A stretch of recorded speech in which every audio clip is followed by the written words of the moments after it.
الله معكم أحبائي. آخر تطورات الحرب بين روسيا وأوكرانيا حتى مساء 22 من يوليو، الجيش الروسي يواصل التقدم في مدينة كوستانتينيفكا وفي جبهات دوبروبيليا وفي جبهة بوكروفاسك، مع السيطرة على إحدى البلدات باتجاه خاركيف، مع عمليات تقدم مستمرة في جبهة كراماتورسك.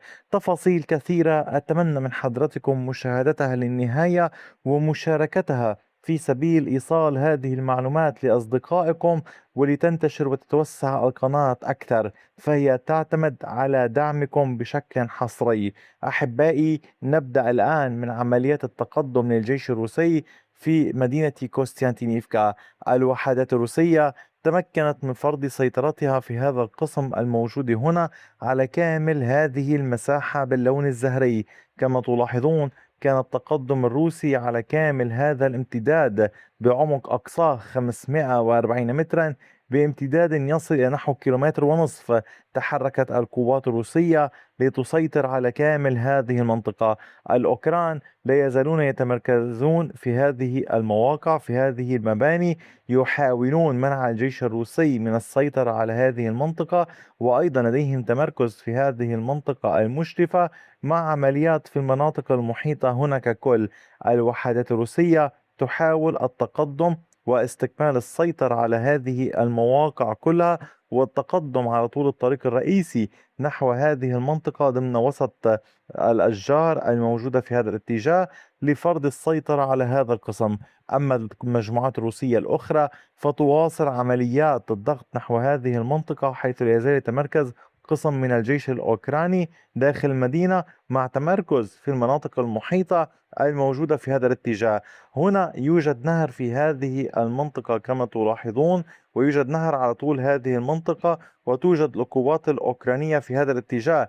لذلك عملية الاختراق للوحدات الروسية ما بين هذه المناطق ليست بالسهلة، وبالتالي يجب مراقبة كيف تسير الأمور. نسبة السيطرة الروسية على المدينة بلغت 98% ونصف. القوات الروسية تبقى أمامها 1.5% فقط للسيطرة التامة على كامل مدينة كوستيانتينيفكا. أما فيما يتعلق بالعمليات نحو دروشكيفكا، الجيش الروسي في هذه الجبهة واصل الضغط بشكل كبير ودخل تورسكي. التقدم الروسي كان على كامل هذه المساحة باللون الزهري. عمق التقدم للجيش بلغ 580 مترا على طول الشارع الموجود هنا داخل هذه البلدة، بامتداد 2.39 كيلومترا على كامل هذا الامتداد في محيط البلدة شرقا وغربا. شرقا حيث هنا توجد هذه الطريق المؤدية إلى دروشكيفكا. الوحدات الروسية تحاول التقدم على طول هذه المنطقة، ولكن لديها قوات أوكرانية كثيرة في هذا المكان عليها مواجهتها، خاصة جزء كبير من القوات التي كانت موجودة في اتجاه مدينة كوستانتينيفكا جرى نشرها في هذا القطاع وفي هذا القطاع وفي المنطقة هنا، لتشكيل ما يشبه الخط الدفاعي لمنع القوات الروسية من الاقتراب باتجاه درشكيفكا. جرى نقل ثقل كبير من هذه القوات إلى حماية قطاع دروشكيفكا وكامل المحيط به. العمليات الروسية لا تزال مستمرة، وكما تلاحظون اليوم التحركات على طول الطريق من كوستانتينيفكا نحو دروشكيفكا، ومن هذا الاتجاه من ميرنوغراد نحو دروشكيفكا. أما على صعيد العمليات في اتجاهات أخرى، فكانت الوحدات الروسية قد واصلت توسيع السيطرة في جبهة بوكروفاسك.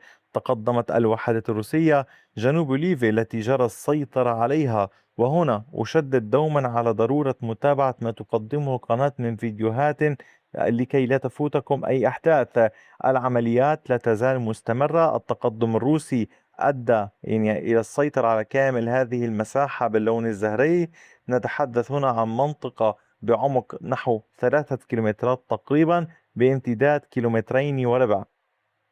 العمليات في هذه المنطقة وصلت إلى حدود بعض التحصينات في هذا الاتجاه، كما تلاحظون في هذا الاتجاه نحو هذه الأسلاك الشائكة، الخنادق المضادة للدبابات، أسنان التنين، خط دفاعي متين وكبير في هذا الاتجاه. أيضا باتجاه خنادق مضادة للدبابات في هذا القسم. العمليات لا تزال مستمرة، وكما أشرت لكم في وقت سابق القوات الأوكرانية موجودة في هذه المنطقة يعني أمام ضغط كبير، فتحصيناتها تحولت إلى عامل عكسي أو عامل سلبي لما كان مصمما أو مصممة له هذه التحصينات. الوحدات الروسية أيضا تحاول تأمين المنطقة الموجودة هنا في شمال هيليفي في شمال ميرني، تحاول التقدم على كامل هذا الاتجاه بالتزامن مع عمليات الاشتباك الواسعة. وكما تلاحظون خط الجبهة في دوبروبيليا بات كبيرا جدا في كامل هذه المساحة، والجيش الروسي اليوم يتحرك كما تلاحظون نحو نهاية حدود مقاطعة دونيتسك في هذا الاتجاه عند الخط الزهري الموجود في هذه المنطقة. أما على صعيد العمليات الأخرى ففي اتجاهات كراماتورسك وخاركيف كانت الوحدات الروسية في جبهة كراماتورسك قد سيطرت على إحدى الغابات الموجودة في شمال ري أولكسندريفكا إلى الغرب من كالينكي. التقدم الروسي كان على كامل هذه المنطقة بعد أن كان قد جرى تأمينها من قبل وحدات اللواء السابع في الجيش الروسي مع مجموعات أخرى من اللواء الثامن والثمانين مع مجموعات أخرى من اللواء 123 الروسي. العمليات أدت إلى السيطرة على هذه الغابة الواسعة جدا كما تلاحظون.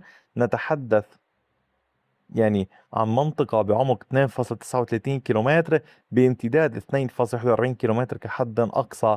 هذه الغابة مشرفة على الطريق الموجود هنا الذي يفصل الوحدات الروسية عن ميكولاييفكا في هذه المنطقة، وبالتالي تحتاج القوات الروسية للعبور من الغابة باتجاه المنطقة هنا للوصول إلى بلدة ميكولاييفكا الهامة جدا التي كان يراهن عليها الجيش الأوكراني هي وريو إلكسندريفكا لحماية مدن سلافيانسك وكراماتورسك من هذه من هذا المحور أو من هذا الاتجاه. على صعيد العمليات لا تزال أيضا مستمرة في جنوب بيسنكيفكا في هذه المنطقة. الوحدات الروسية تحاول ربط مناطق السيطرة ببعضها البعض، محاولة فرض سيطرة كاملة على هذه المساحة، والاشتباكات لا تزال مستمرة. أما فيما يتعلق بالعمليات باتجاه خاركيف على طول الحدود الروسية الأوكرانية، وحدات من أفواج مختلفة من الجيش الروسي كانت قد تمكنت من السيطرة على هذه المنطقة الموجودة هنا قرية أرتيلني. التقدم الروسي كان على كامل هذه المساحة باللون الزهري كما تلاحظون. يعني التقدم في هذه المنطقة كان بعمق 950 مترا بامتداد كيلومترين. فرض الجيش الروسي سيطرته هنا. نتحدث هنا عن وحدات من الفوج 34 مع وحدات من الفوج 11 تبع الفرقة 18 هي من تولت مهمة السيطرة على هذه البلدة. العمليات مستمرة في هذا القطاع، وهناك أمر لافت يجب معرفته. التحركات الروسية اليوم إن كنتم تلاحظون حركتها في هذه المنطقة مع الحركات التي أو قوة التحركات على طول الأرض في هذه المساحة نحو بيليكولودياز وفي وقت سابق في هذا الاتجاه، هي كلها محاولة ربط مناطق السيطرة ببعضها البعض في محاولة لتأمين منطقة حدودية في مقاطعة خاركيف في أقصى زاوية خريطة أوكرانيا. أحبائي، أعود لأقول لكم مجددا أنه قام زيلينسكي بإقالة قائد القوات الأوكرانية سيرسكي، جرى تعيين جنرال آخر مكانه. سيكون هناك تعيينات أخرى في هيئة الأركان على ما يبدو. علينا الانتظار كيف ستكون الأمور مع كل هذه التغييرات، خاصة فيما سبقها من إقالة لوزير الدفاع الأوكراني السابق. هذا كان كل شيء حتى الساعة. أي جديد سوف يكون به لاحقا. شكرا على وقتكم الثمين، وإلى اللقاء بفيديو آخر.